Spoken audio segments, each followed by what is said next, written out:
You're listening to In Sync with Alexi, and today we're talking about the case of a woman in Georgia. A woman named Adriana Smith, who was declared brain dead in February, whose family wanted to take her off life support, and who has been kept artificially alive for roughly 3 months now.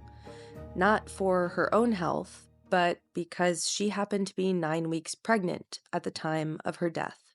Now, this is a woman whose death wasn't private. It certainly wasn't peaceful.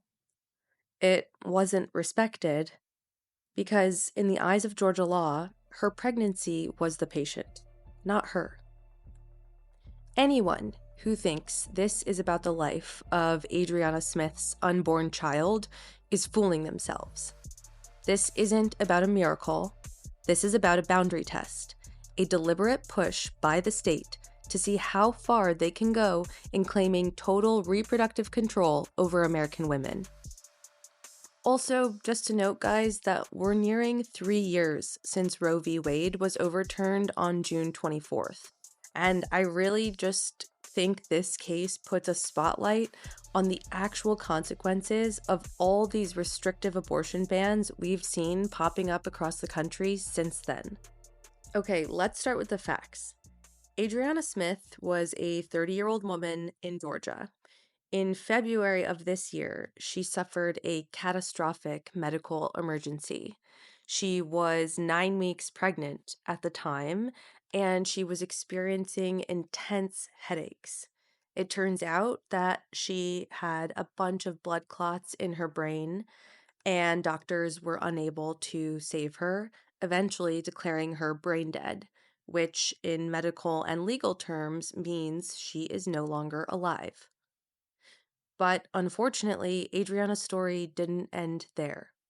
Because of Georgia's abortion law, passed in 2019 and fully enacted after Roe was overturned, fetal personhood begins at just 6 weeks.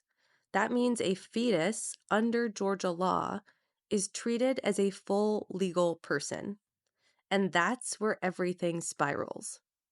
The hospital, Emory University Hospital, refused to remove Adriana from life support. Not because she could recover, not because there was a medical plan for the fetus, but because hospital attorneys were afraid that doing so might violate state law and therefore implicate doctors involved. Adriana's body remains on a ventilator.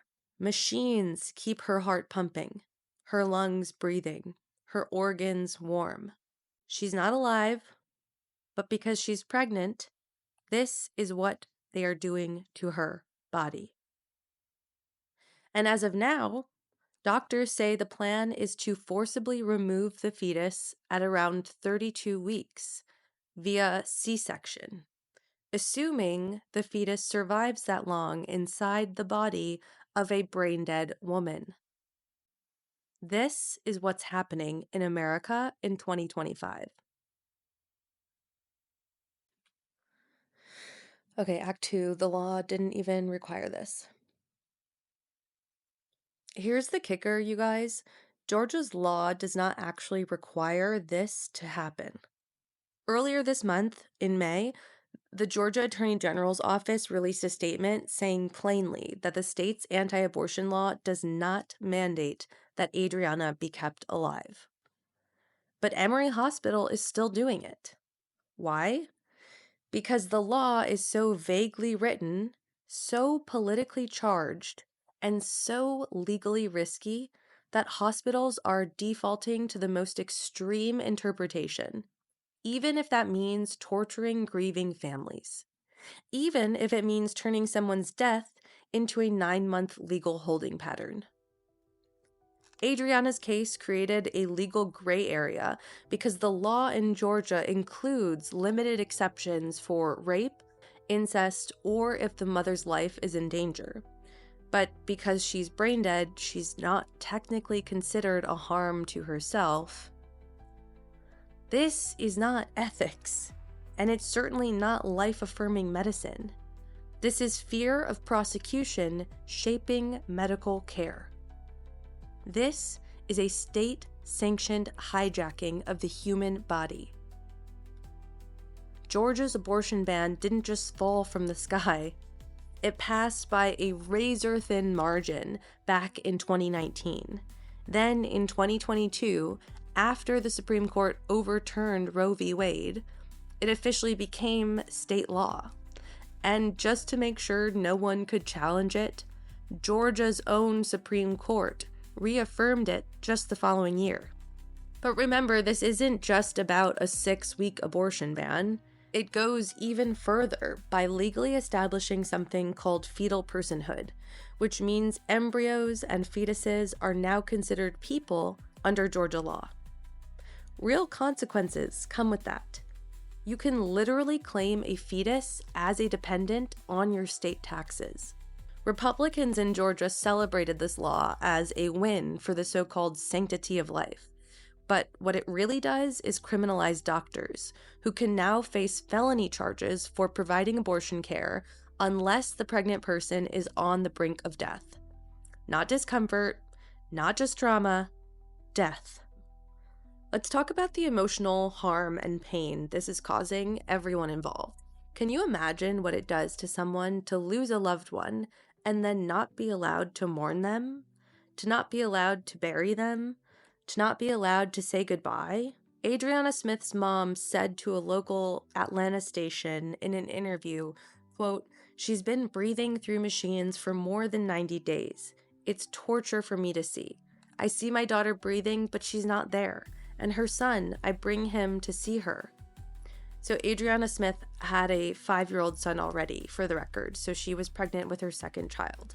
That 5-year-old kid, apparently, according to the family and interviews I've read, thinks that Adriana has just been sleeping this whole time. It's devastating. I mean, grief is already impossible, but now it's suspended indefinitely. Her family is stuck in a kind of purgatory, forced to perform proximity to life even when they know death already came. And what about the child? If the fetus survives, it will be born into unbelievable trauma, born from a body that has been artificially sustained for 23 weeks, born through a procedure the mother never consented to. That child will grow up in the shadow of all of this, whether the state ever acknowledges it or not. And it's not just the trauma of birth, it's the legacy of control that really should get you.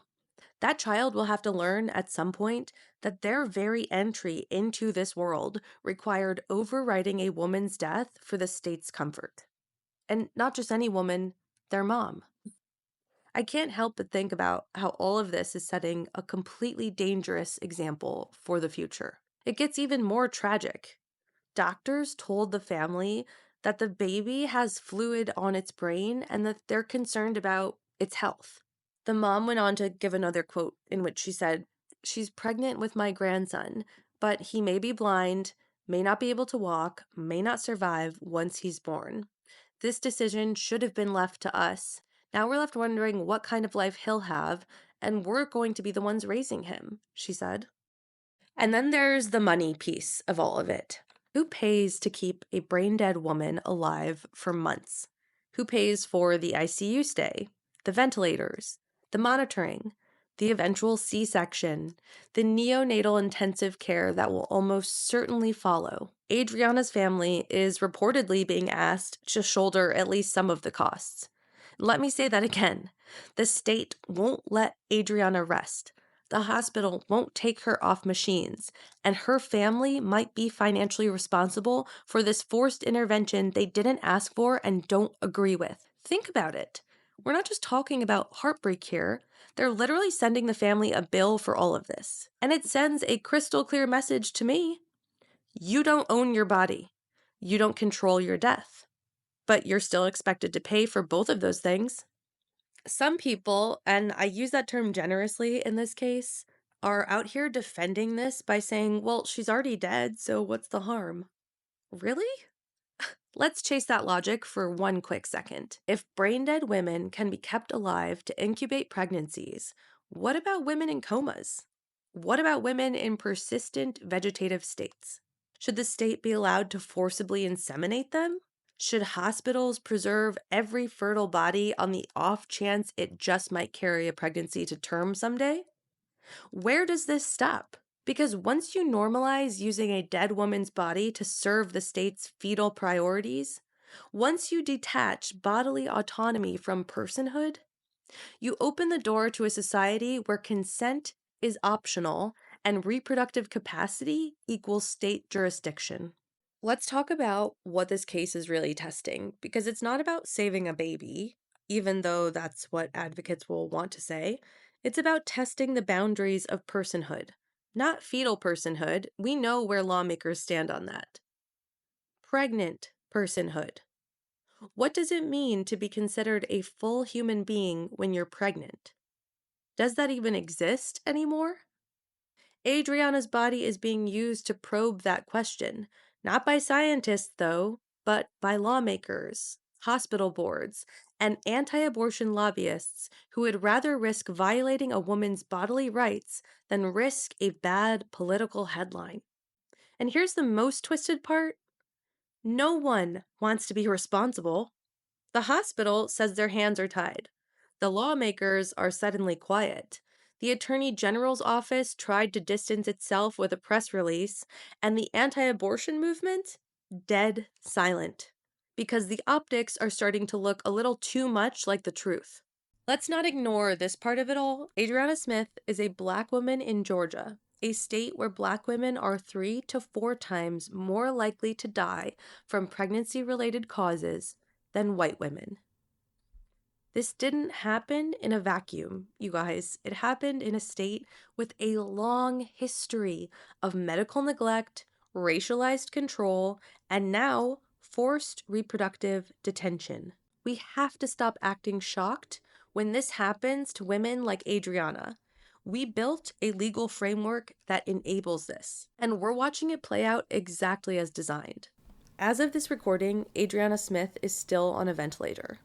Doctors plan to deliver the fetus at 32 weeks, almost 2 full months from now, through a C-section, so she will remain on life support until then. There is no guarantee the fetus will survive. There is no clarity on how long this has to continue. There is no justice here. Just a woman who died in February and who still hasn't been allowed to rest. This is the moment to decide what kind of country we're going to be. A country where your death can be overruled because your uterus still works? A country where a grieving family's wishes are subordinate to a law no one wants to interpret? A country where reproductive control doesn't end at life, but actually extends into death? Adriana Smith deserves dignity. Her family deserves peace. And we deserve to live in a country where our bodies are not property. This case isn't an outlier. It's a warning. Believe it and act accordingly. I'm Alexi McCammond. Thanks for listening to In Sync with Alexi. Make sure you subscribe, leave a rating, and send to a friend who needs to know this story. See you next time.